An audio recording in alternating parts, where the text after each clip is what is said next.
Hello, we're back, Southern Belle Humanism, and I have with me today Xandi Andersen of Montgomery Humanist. And that is a chapter of, it's the American Humanist Association. Right. And and Xandi's here to talk about just not humanism, but also her activism in reproductive rights for the state of Alabama. And also you're a fellow Feel the Burn, aren't you? Of course. Person. Yeah. So I'm going to turn it over to Xandi, and she's going to tell you about her activism and her organization that she founded here, Montgomery Humanist. Please check out their Facebook page. Welcome. Thank you. Thank you. So I guess should I start from the beginning? Yeah, wherever you want to start. I was born on, no, I'm just kidding. So about 2.5-3 years ago, I had an abortion, and I was harassed walking into the clinic. And the man who was standing out there protesting was trying to take my photo and asking me where I thought I was going to go when I die. To put this in context, I was in a abusive relationship, and I was trying to have that abortion as part of my escape plan. So I was trying to do it privately, and then get back to the rest of it. He knew that I was pregnant, and so I was going to pretend that I had a miscarriage. He thought I was at work that day. So this man taking my photo could have put my life in danger.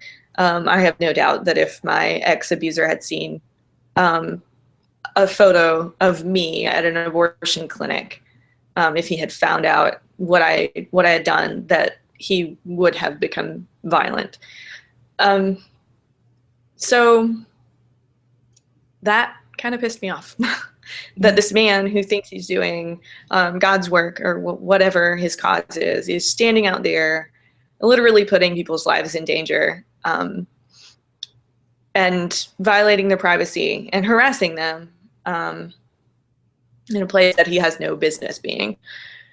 So once I got out of that relationship, I was resolved to becoming this activist to help other people who might be in my situation or might have been in my situation. I started Montgomery Humanists, and I signed up to volunteer at the abortion clinic. And then I started speaking before the legislature, and I channeled all of my anger for the situation that I had just gotten out of into positive things, focusing on helping other people and making sure that other people don't go through what I did if I can help it.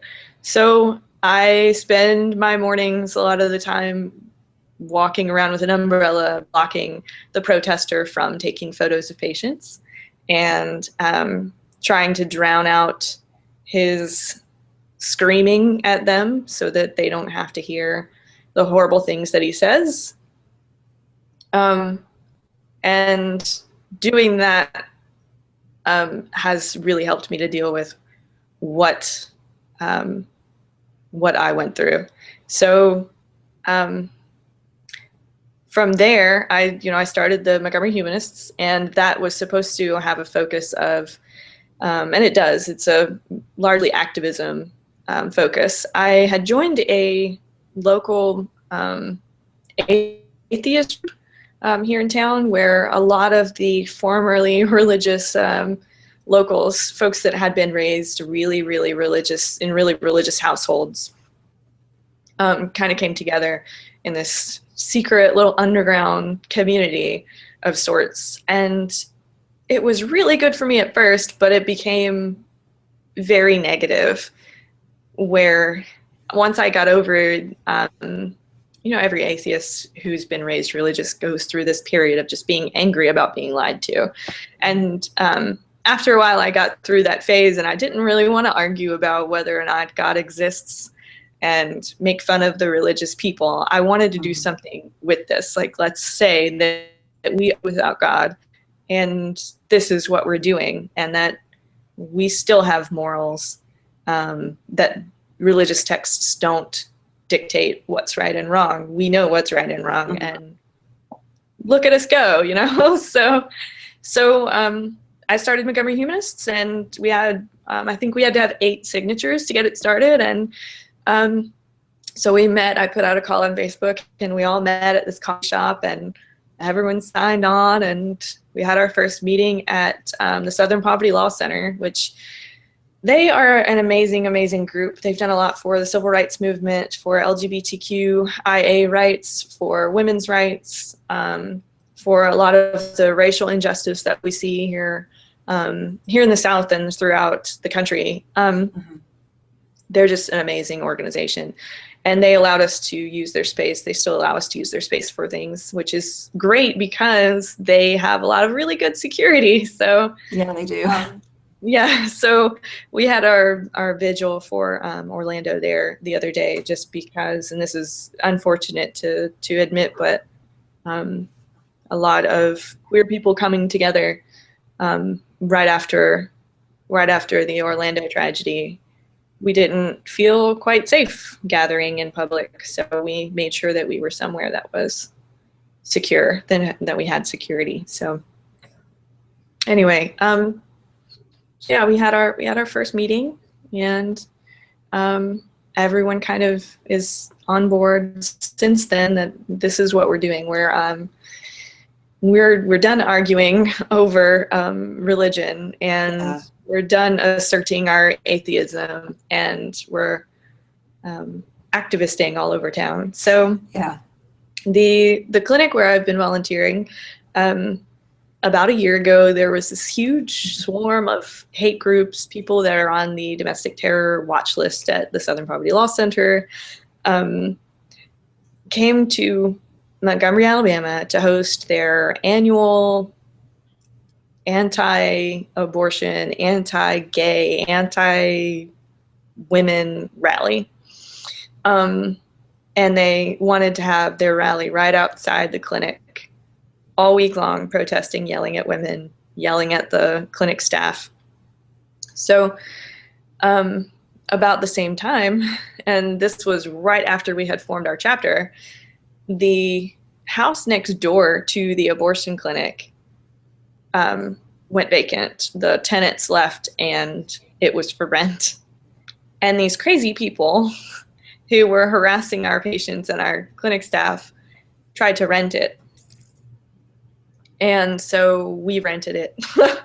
We rented it, and we have been funding the rent through small donations of, $5 or $10 here and there, to pay for the utilities and the rent for that house, just because it is so close to, it lines the parking lot of the abortion clinic from front to back. The parking is along the side of the building and the back of the building, and that's where this property line is. And so we just can't have those people that close to the clinic, the property, and the patients and the staff. So we've been renting the property, and it's last year our rally was called the Power Rally, which is people organizing for women's empowerment and rights. And so now we have this house that we have named the Power House, and that is kind of our little safe space. Montgomery Pride United, which is our local LGBTQIA activist group that's hosting Montgomery Pride in a couple of weeks, they meet there. I am part of that group, so we meet there, and we allow women who are coming in for abortions.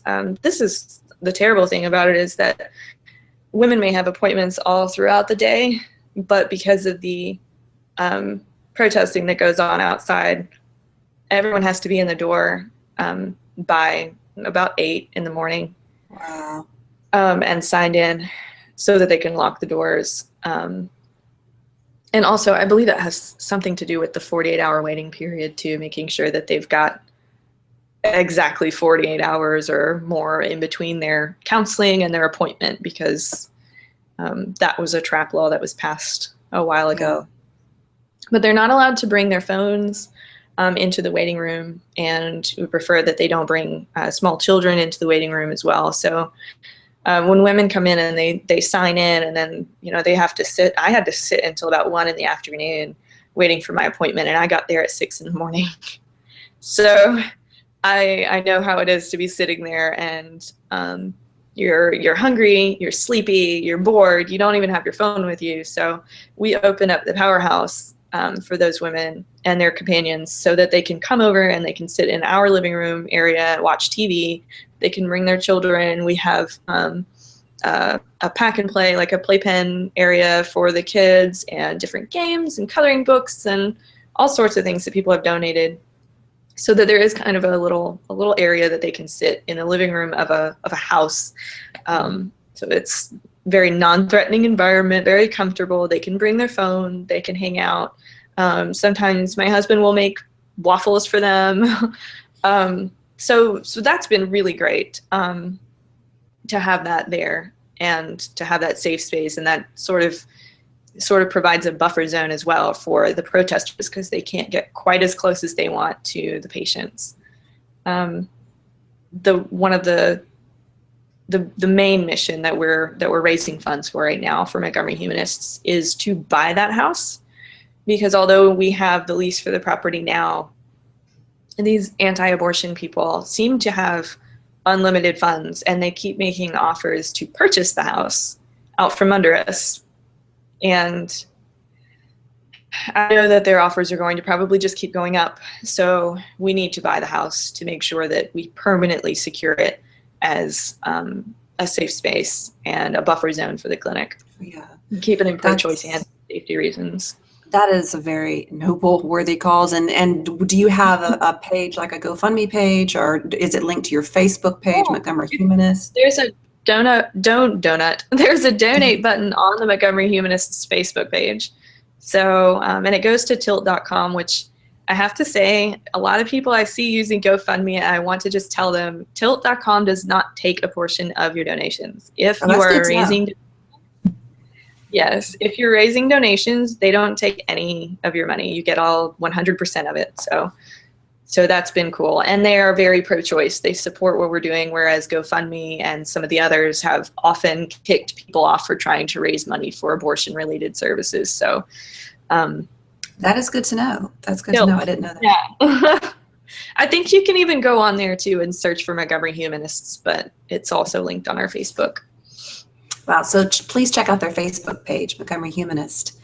And it's really noble how you've sort of made yourself, well, you've become this hero for women basically, but also for women's rights and humanism, founding this organization, Montgomery Humanist, and then also pulling together all the resources and people, officials and grassroots effort that you've put into securing reproductive rights in the state of Alabama. And John Oliver on Last Week Tonight talked about the what is it, the 2,000 feet zone from a school. Can you talk about that bill that recently passed that the pro-birthers manipulated into the system here? The 2,000 foot bill. I spoke out on this last year a couple of times and 2 or 3 times this year. It's sad how many times I have to use the same speech over and over again, because this one thing that they try to do when they really, really want to get legislation for a certain thing passed is they'll, especially with these anti-abortion things, they'll put it in the House and in the Senate, so it has 2 opportunities to get passed. That way, if the House doesn't get to vote on it, the Senate has an identical bill. So this, I can't remember which one of them actually passed, but ACLU Alabama is challenging this in court. And I am fully confident that they're going to have it overturned because it's unconstitutional. You can't just shut down a business because you don't like it. And if, let me just explain what it is. What it says is that abortion clinics cannot operate within 2,000 feet of a school. And the history of this is there is a clinic in Huntsville, Alabama, that is actually featured in the movie Trapped, which is a documentary from Creative Lens and Don Porter. They moved their clinic last year to comply with TRAP laws, which for people who may not be familiar, it stands for Targeted Regulations of Abortion Providers.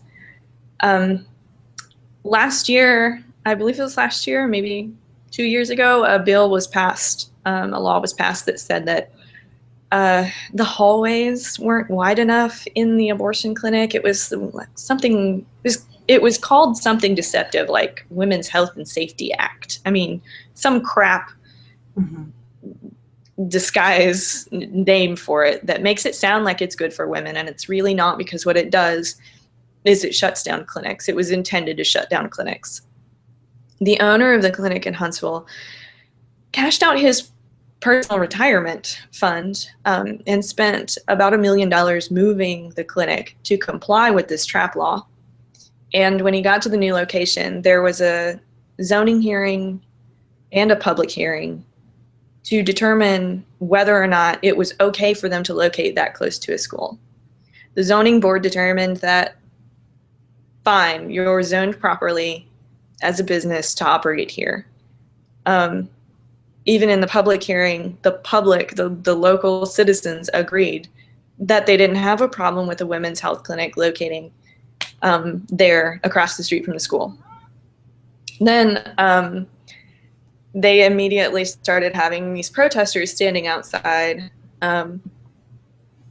There's even a reverend. He calls himself a reverend, but he doesn't actually have, his name is Xandi Andersen. He will stand out there sometimes even with his collar on and hold signs that say clinic workers need to defend themselves. You need to defend yourself. And I think one of those signs even had a gun, a picture of a gun on it. And they hold these signs that say, they have these gory, doctored up fetus pictures to say, like, this is what's happening inside this clinic, and babies are murdered here, and those sorts of things. These protesters, including this reverend, all got together and said, well, we still have the right to protest because of the First Amendment, but we don't think that children should see our signs. Which is ironic because they bring children to their protests. They have children carrying those signs for them. They often, they will keep up with the parent-teacher meeting schedules at that school, and they will stand at the school, not even at the clinic. That is not only ironic, it's hypocritical, and it's illegal. Yeah. It sounds like to me, yeah, they're more than bending some laws. Right. So then in these hearings, this reverend came to Montgomery and spoke at the public hearings for this legislation and said, children don't need to see these signs. These protests are often vulgar. And I find it concerning that the owner of the clinic has said he feels the need to arm himself. He feels that his life might be in danger. But he's the one making verbal assaults. This reverend is the one making verbal assaults. And he doesn't. We just need to clarify that verbal assault is assault. It's not covered under the First Amendment, okay? That's assault. Right. Right. It is concerning that a clinic owner feels that his life is in danger. That is concerning. It's concerning that instead of doing anything about the safety of the clinic workers and the women, the patients of that clinic, that we are instead protecting the rights of protesters to harass women. It's concerning that when we showed up at the same public hearing and said, what about these photos of children holding these protest signs, children of the people who favor this bill, who support and sponsor this legislation? What about this? What about their hypocrisy? That they still passed the legislation. They still passed a bill saying that now this clinic has to move again, and they don't care where the clinic is located. That the location does not matter as far as what the children are going to see. The clinic has never displayed outside the clinic walls what goes on inside the clinic, as if anything about women's health care is vulgar in any way. they still respect the patient's privacy. So there is no display of what goes on. There's no display of this is an abortion clinic or hey, this is what lady parts look like. I mean, it's the protesters who are doing that. So Correct. when you pass legislation like that, and it should be said that the sponsor of this bill, Representative Ed Henry passed the other bill. There's so many of them. I know there are. It's Senator Ed Henry sponsored the House bill, which didn't pass. Senator Sanford, I believe is his name. He owns a barbecue restaurant in Huntsville, the same city where this abortion clinic that they're targeting is located. And I think as a business owner, he should be very concerned about the precedent that he's setting when he passes legislation that completely disregards what the zoning board said when that business was established, at that location. And the zoning board ruled in favor of someone even filed a lawsuit against the zoning board and lost. Wow. They have just tried time and time again because they know that after this abortion clinic owner spent the money that he did to move there, they know he can't afford to move again. And that is all that this is about shutting down a clinic. And as if there were anything wrong with abortion, which there is not, this clinic provides other services. These are women who are going to go without birth control, pap smears, breast cancer screenings, because they're shutting down the only clinic that serves low-income women in that area. So it's really sad, and well, it's gaslighting, it's sad, it's manipulation, it's just evil that these people who claim to be for life are actually impacting the health, well-being, and the very life of low-income women or underinsured women lacking insurance altogether that need these services, all these services. Like you said, breast cancer screenings, birth control, and everyone knows that birth control has many other functions like hormonal replacement therapy and helping with endometriosis and other issues too. So it's just birth control is just not used for birth control. There's a lot of things it's used for. But this sets the precedent, like I said, that a business that is owned and operated legally, that is zoned properly, that is complying with all of the laws, can still be shut down just because someone doesn't like it and because someone protested with vulgar signs outside of it. So I think if anyone is listening to this and you live anywhere near me, I would love to join you outside of Senator Sanford's barbecue restaurant with some vulgar signs. What's the name? I believe it's called Sanford's Barbecue. I'll look it up. I'll find I have the address somewhere in my Google Drive list of activist things I need to do. But I would love to protest his barbecue place with vulgar signs, with maybe pictures of can I say shit? Oh, that'd be great. Pictures of shit on it, and they like to hold these signs that say women do regret abortion, and I want one that has like a big picture of poop on it, or a guy sitting on the toilet, and it says men do regret eating here, or I want to tell men what they regret. And I found on Google Maps, I found the address of this restaurant is very close to a hospital. And so I'd love to put a suggestive sign up that says, we're not really sure where he gets his meat, but there's a hospital really close by. So, fire with fire. You would be using the same tactics, and it would be hypocritical for them to come down on y'all and not him. They would have to close his barbecue restaurant, right? Yeah. I mean, I mean, that's the precedent that he's setting. So I just think. Yeah. And, in the state of Alabama, it's reproductive rights, but it's women in general. And if you've been following any of the regional news or any of the medical reports for the area and all the world reports about healthcare, Alabama is currently in the United States the worst state to live in if you're female, for a number of reasons. And that's something I've blogged about. I put that report up on my Facebook page. And we also have one of, what is it? The World Health Report also came out, and the United States is the #1 so-called first world industrialized nation, that we have the highest maternal mortality death rate of all industrialized nations. And of course, you can guess it's right here in the South. So. And Alabama is not just the worst place to be a woman or the worst place for women's health. It's also the worst place to be pregnant. I can't remember who published that report, but these same people who will deny access to a border of, and I'm using air quotes, pro-life, they will also deny access to prenatal care. They will deny access to Medicaid. They have denied Medicaid expansion for low-income women. The only way, there's a Medicaid gap, which means that people can make too much money or too little money to qualify for Medicaid. If you make, it's possible in the state of Alabama to make too little money to qualify. Yes, it is.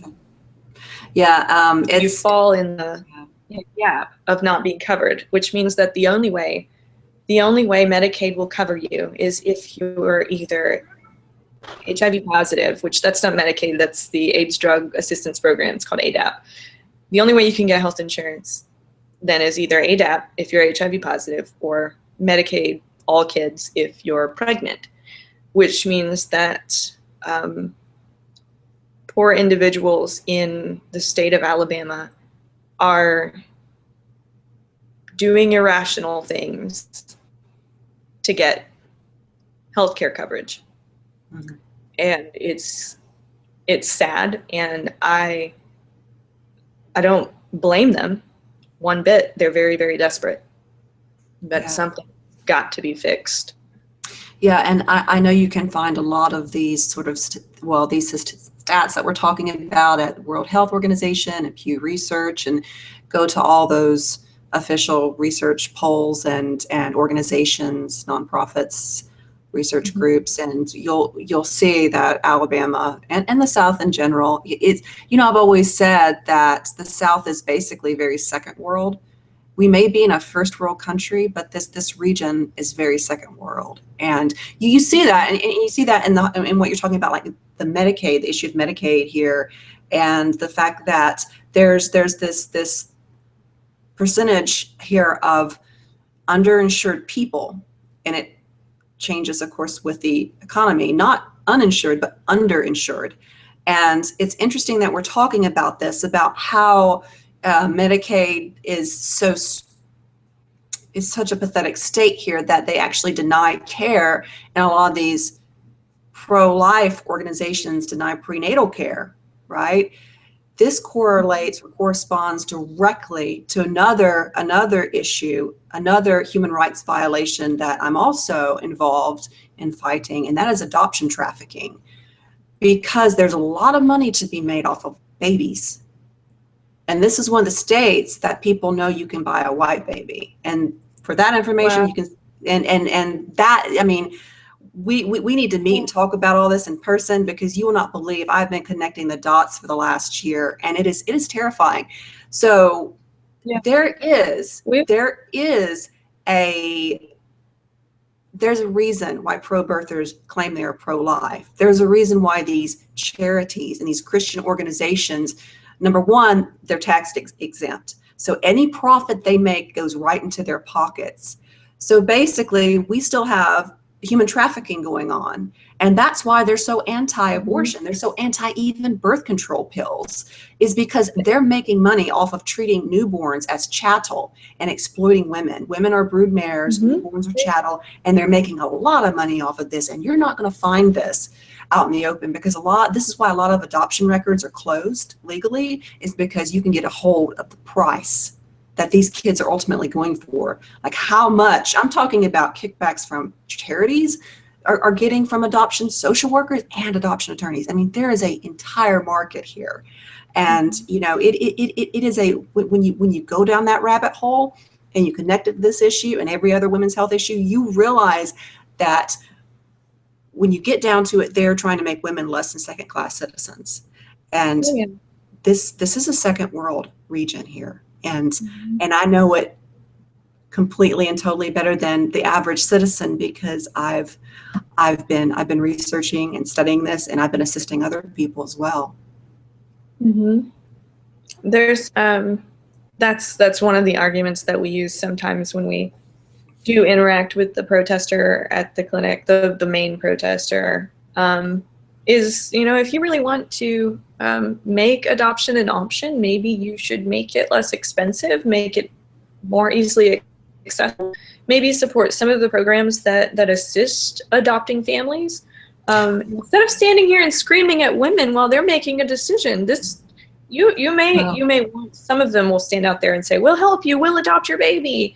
Well, That may be a thing that you want to do, but it is not on the shoulders of this woman who no longer wants to be pregnant.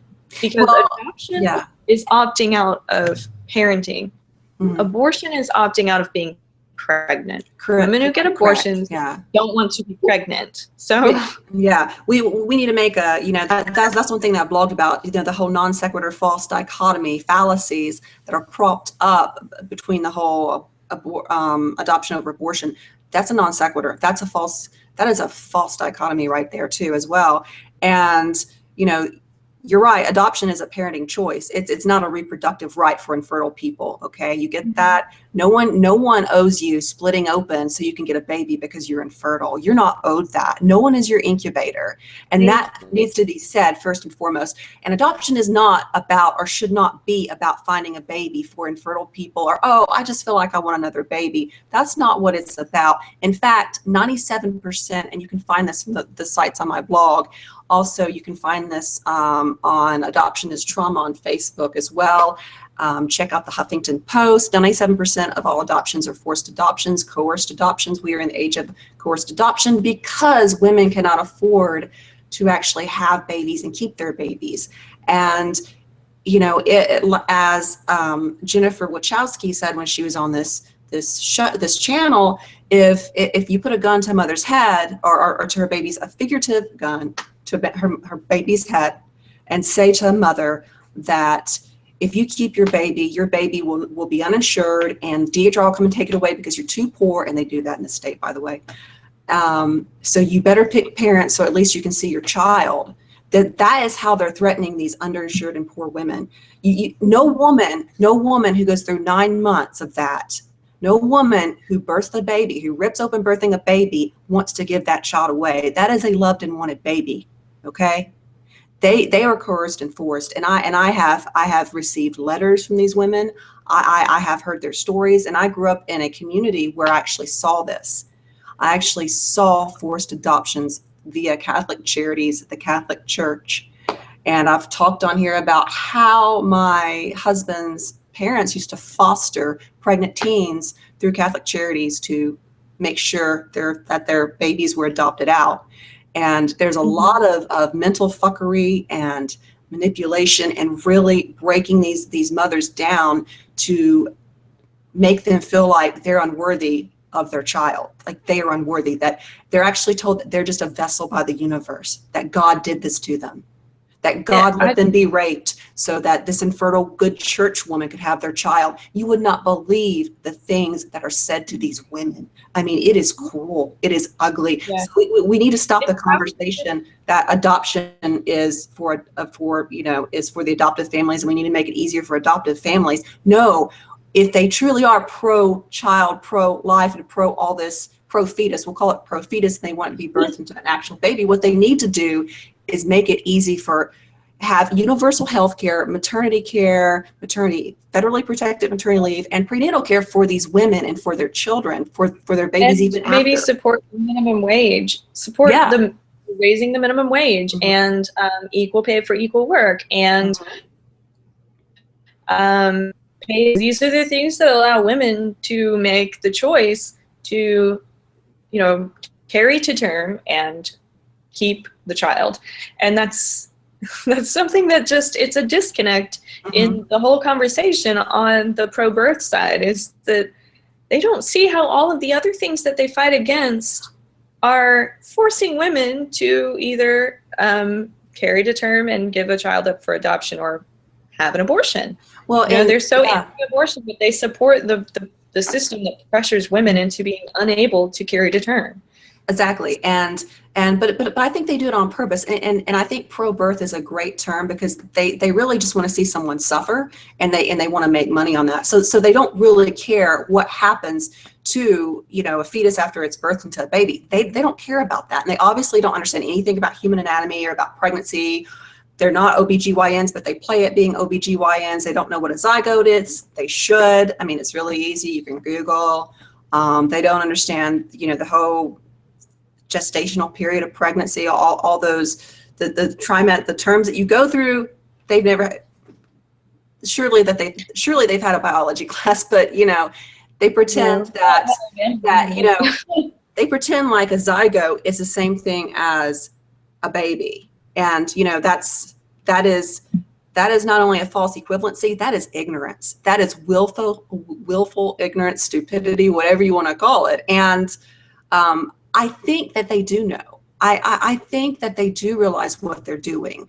And I think that a lot of them, now, not that they're really smart. I think the organizers and the ones with the money backing it are smart because they are making money off of the exploitation of women and moving newborns around like chattel. And commodities. They are making a lot of money off of this.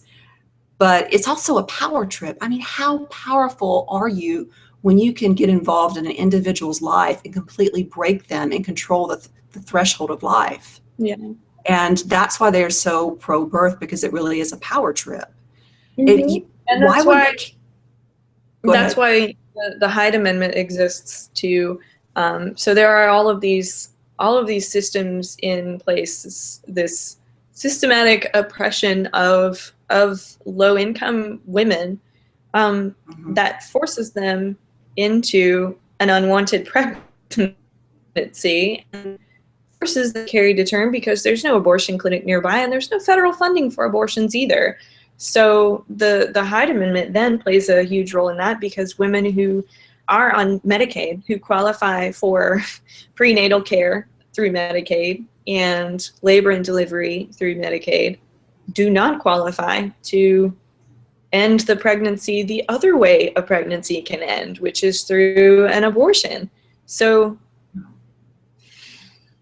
I just see this this system that is, it's keeping women poor.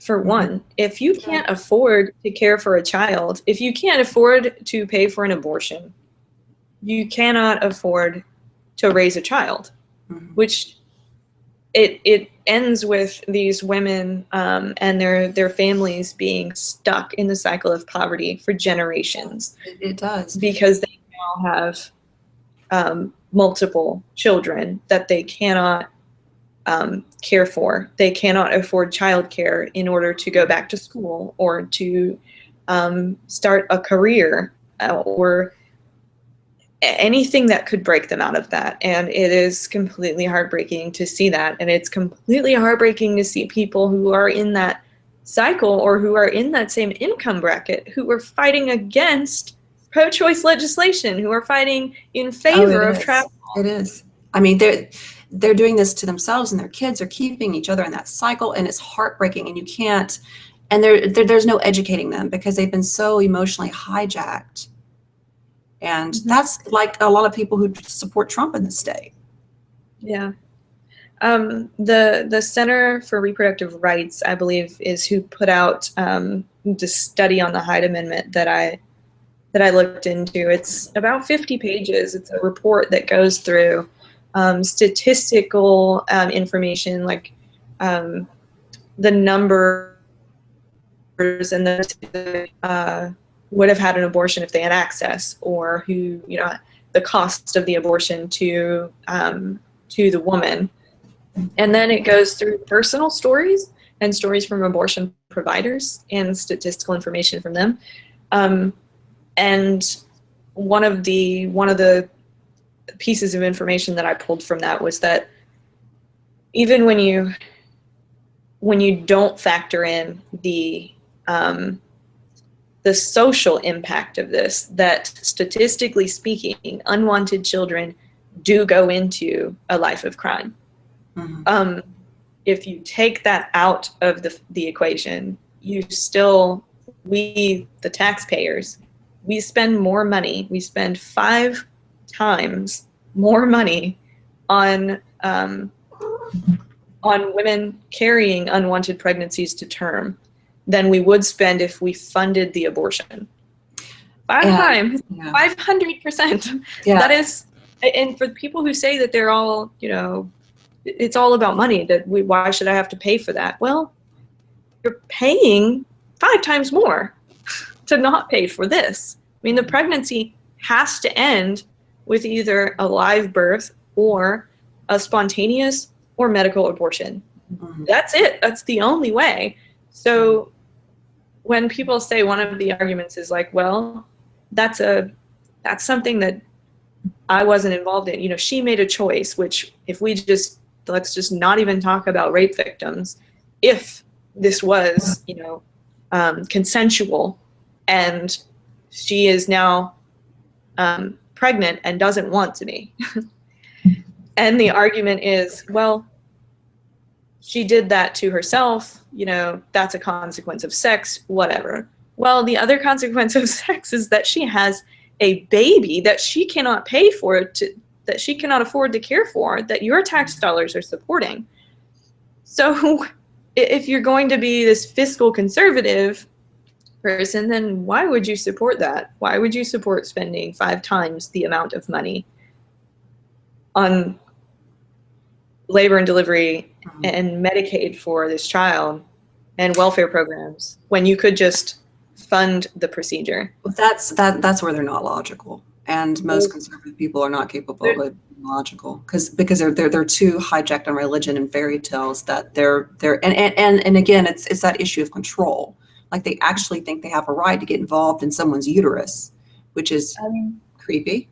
Medicaid, I think Medicaid still funds erectile dysfunction medications. Mm-hmm. So a man can get the taxpayer to fund his boner, but a woman cannot get funding for a medically necessary procedure. Mm-hmm. It is I'm sorry, but every abortion is medically necessary. Yeah. Because I agree. Yeah. The end. So and that's why we have to tear down that whole false dichotomy of either or dichotomy of well, you can always choose adoption no matter how cheap they make it, because you're still paying for that the whole pregnancy, and then also for the whole and this myth that adopted kids have it better. Go to my blog, Learning Time with Vesper Wolf. I made an entire page of all academic journals, peer-reviewed research, actually discussing and clarifying the nature of the mother-child bond. That, for example, babies' their neurology needs their mother's voice. They already know the fetus already knows what mama's voice sounds like, and they don't develop. Their brains don't develop as fast or as healthy without that interaction with their mother. And this is the biological mother. It's the DNA. I was raised apart from my biological mother, so that's very interesting. I did not know that, but I also find it interesting that Alabama passed legislation this session to block same-sex couples from adopting, which means that even if they which they never do. Women who are walking into an abortion clinic have made up their minds. But if one of their sidewalk harassers were to somehow convince someone to choose adoption, then that's another child that may stay in the system forever. Well, there are already kids. It's like everyone wants a puppy. Everyone wants a kitten. There are already kids in the system that are older that do need homes. But everyone wants a newborn. We already fight. I mean, don't we fight against puppy mills? I mean, I know, right? And some of those same people who know that puppy mills are wrong, will still support this whole idea that that adoption is somehow better than supporting programs that provide for the health and well-being of women. Well, it again, it reduces women to breeders and brood mares, and but really, if you look at it in this state, that's pretty much all that we are anyway. And that's right. scary. Even the women in power, I call a lot of them female patriarchs, because they're sometimes even worse than the men. So we can't even blame it all on men, like what's going on in the baby Elliott case. That's two women. So it's a whole issue. About that case, but yeah. Hold on 1 second. I can still hear you, but I need to plug in my laptop because it's about to come down on me. But so I don't know what that case is. While she's doing that, I'm actually going to talk about. We were talking about how there's always a threat to reproductive rights in Alabama. Well, there's actually a bill that has been proposed. The bill number is HB 300. It's the Alabama Personhood Bill of 2016. It was proposed this year, February 24th, 2016.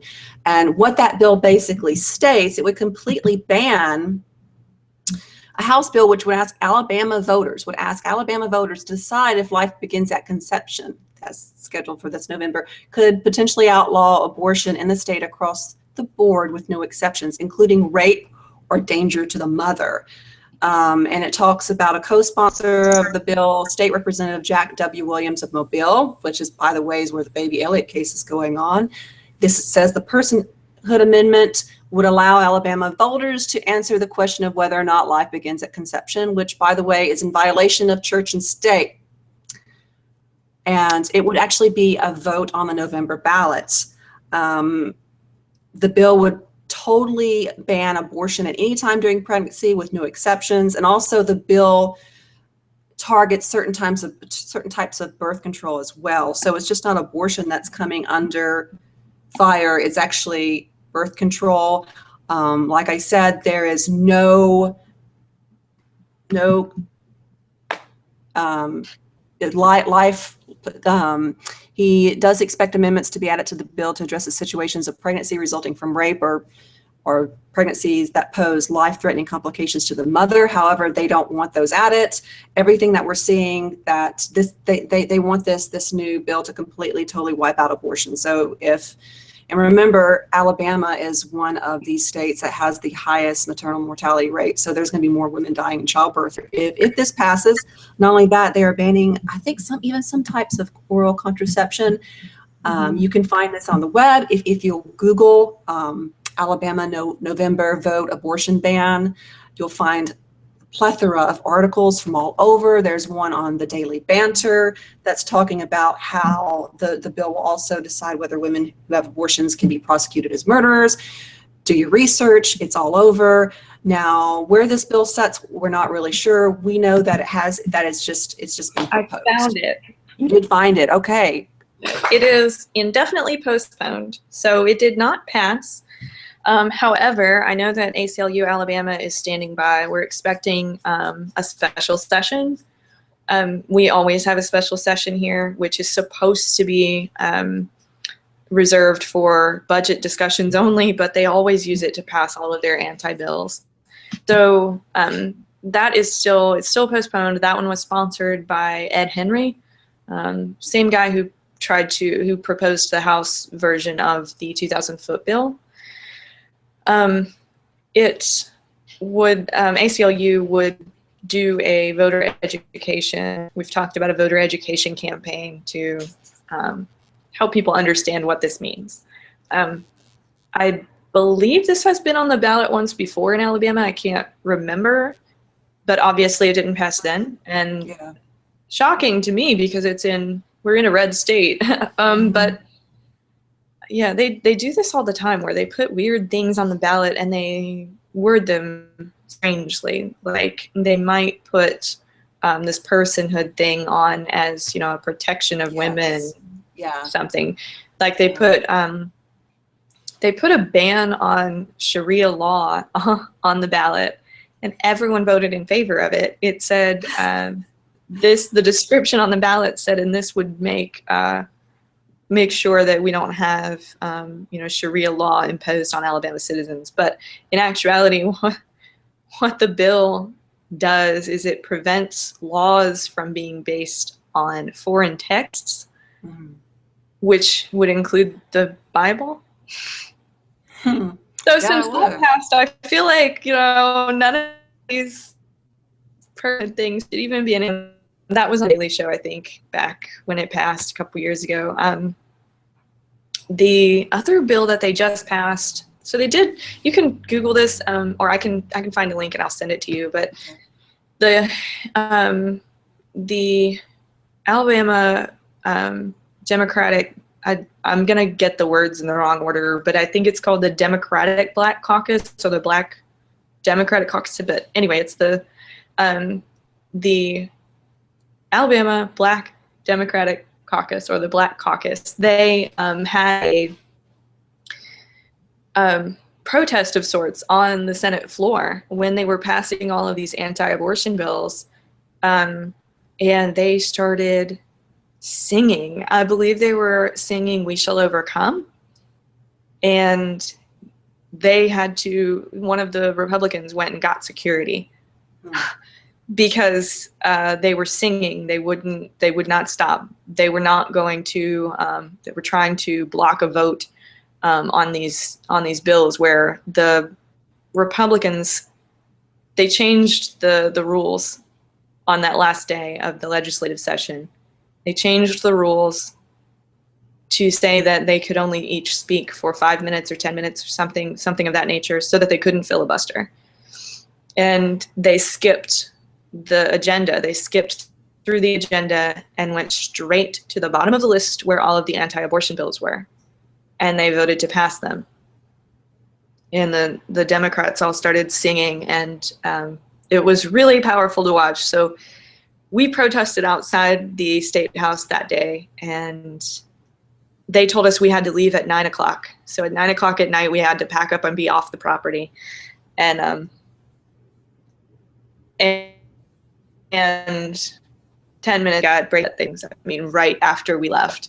So it was really moving to see that even though something very horrible happened, that there were people there that were trying to stand up for us, that were trying to protect women's rights and minority rights and the rights of poor rural communities. And that was really moving to see. So there are still good people in Alabama. There just aren't enough of them, and they don't have enough power to do the right thing, the thing that the people of Alabama really need. And unfortunately, the Republicans in this state and the Tea Party have convinced voters that what they are doing is the right thing for them and that they are protecting their rights. And they have twisted all of these bills, the descriptions of them and what they do, so that people are still supporting them.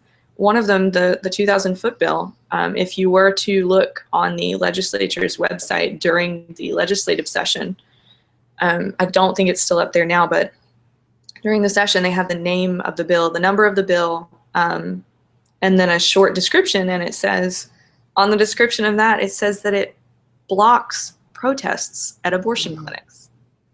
That is not at all what it does. It doesn't affect the protesters at all. So there's another one that passed that was the Women's Fetal Heartbeat or Fetal Ultrasound Access Act, that they wanted women to be more informed about our healthcare decisions. So they passed legislation to say that we have to view a ultrasound before we're allowed to make a decision on abortion, and that we already have to view an ultrasound. This bill was not about that. It was disguised as that, but in the text of the bill, there's more. It says that in order for us to be properly informed of our healthcare decisions,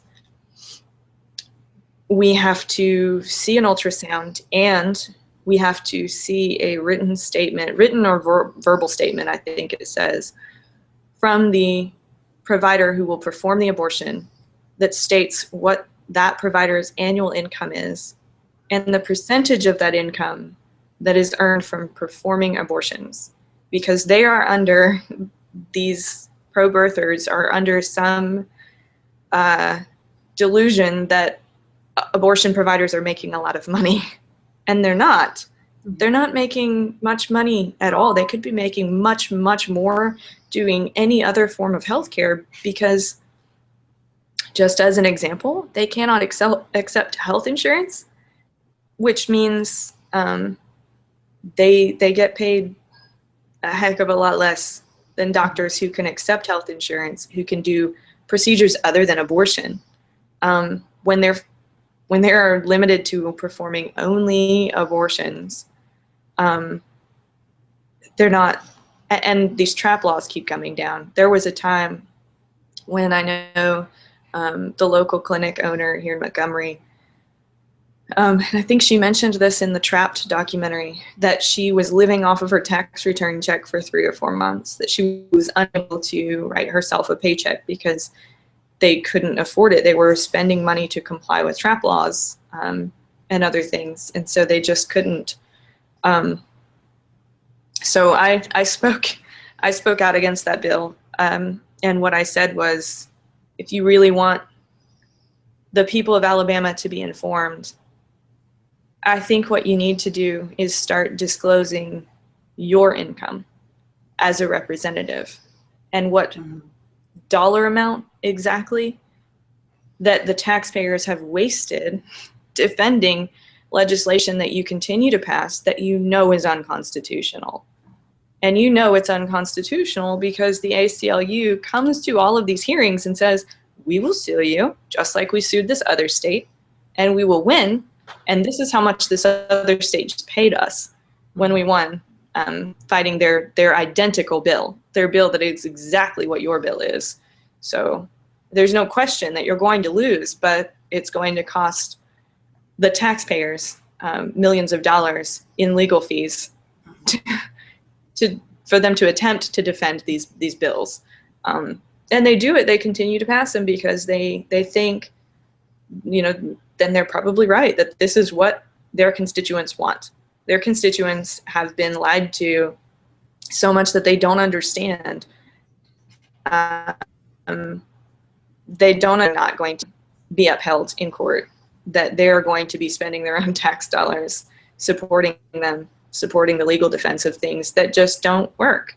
And one of the pro-life, air quotes, legislators even said, and I can't remember which one it was that said this, but he said, I'm going to vote in favor of this bill because I like to support anything that's pro-life, but because the ACLU lawyer had just spoke.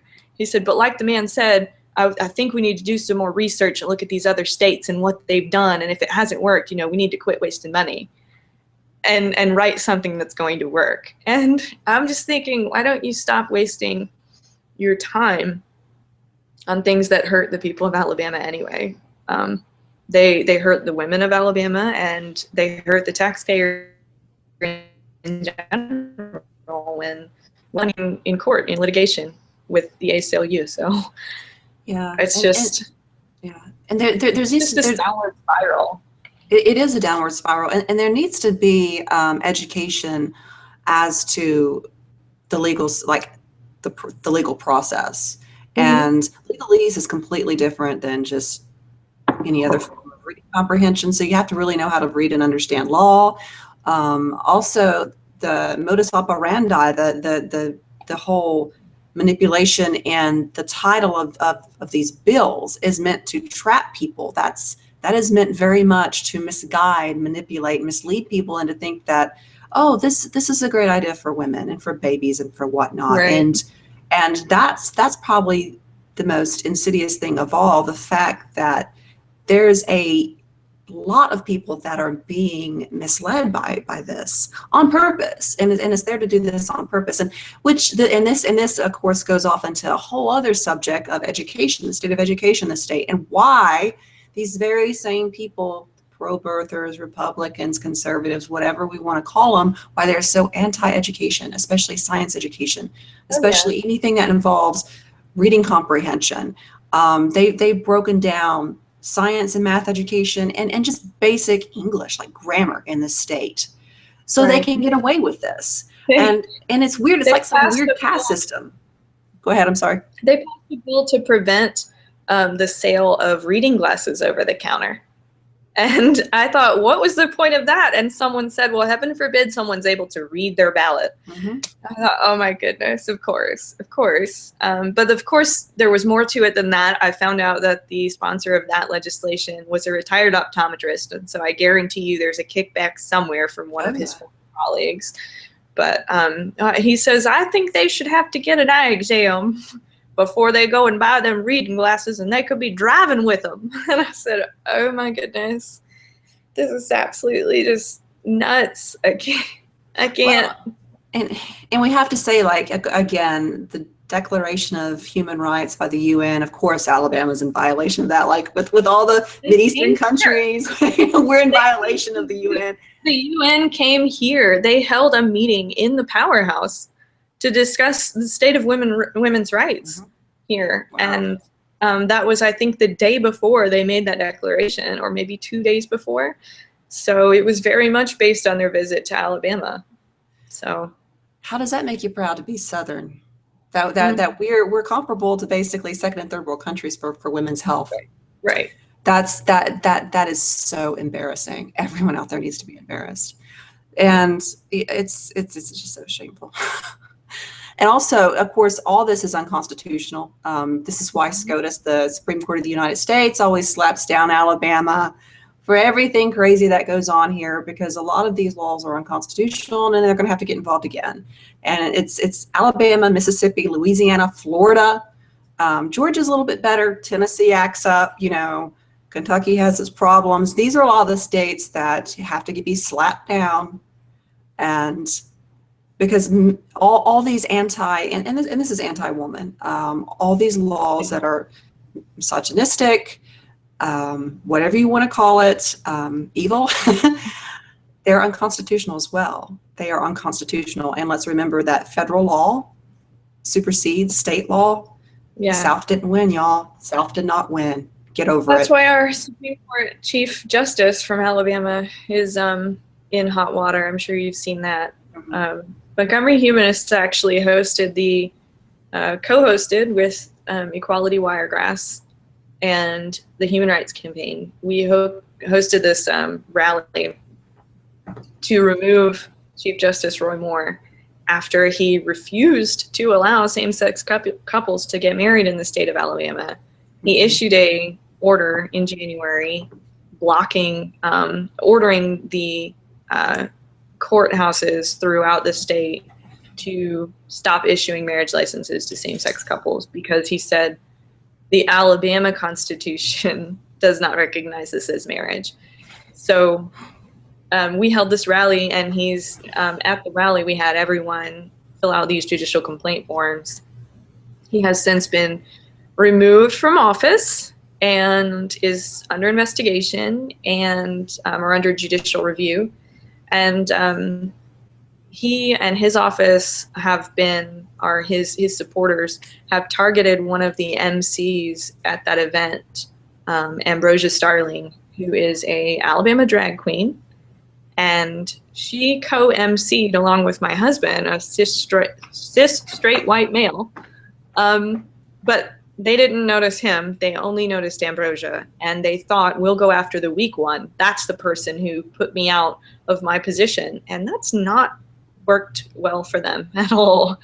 So that's been fun to watch that play out. I love that he was removed so quickly that he wasn't allowed to gather his things without security. He was escorted out, and then they said if he wants back in to get any of his personal belongings, that security will have to escort him in, he or any of his staff. So yay. That's a victory.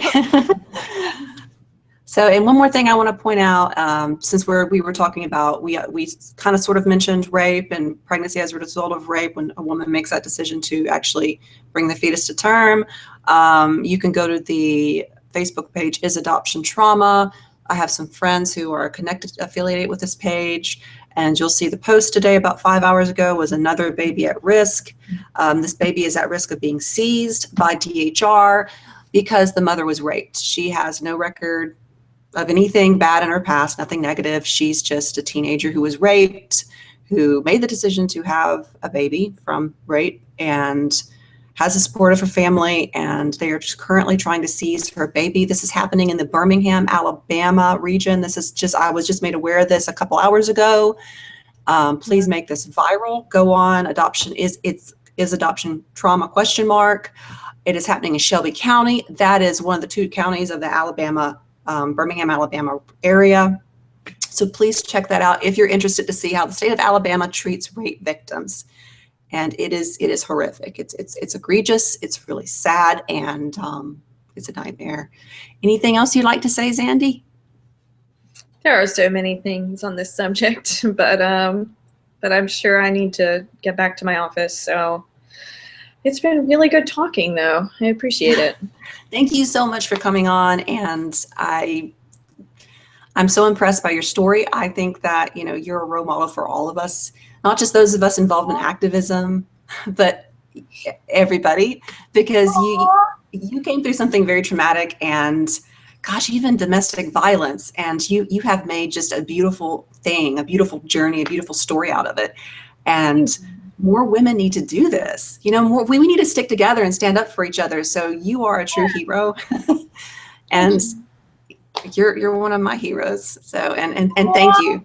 I want to say thank you, and thank you for starting that organization. That is awesome, because I'm a humanist too, humanist atheist, and Montgomery Humanism, or Humanist, Montgomery Humanist. Please check it out. Please donate. Please help us make Alabama a 21st century state and a first world country. So, and I want to thank Xandi again for joining me, for sharing some time with us, and thank you so much. Thank you. Bye, everybody, and I'll see you again soon, bringing more subjects about women's rights, as well as writers and authors, artists. Stay tuned. Have a great day. Bye-bye.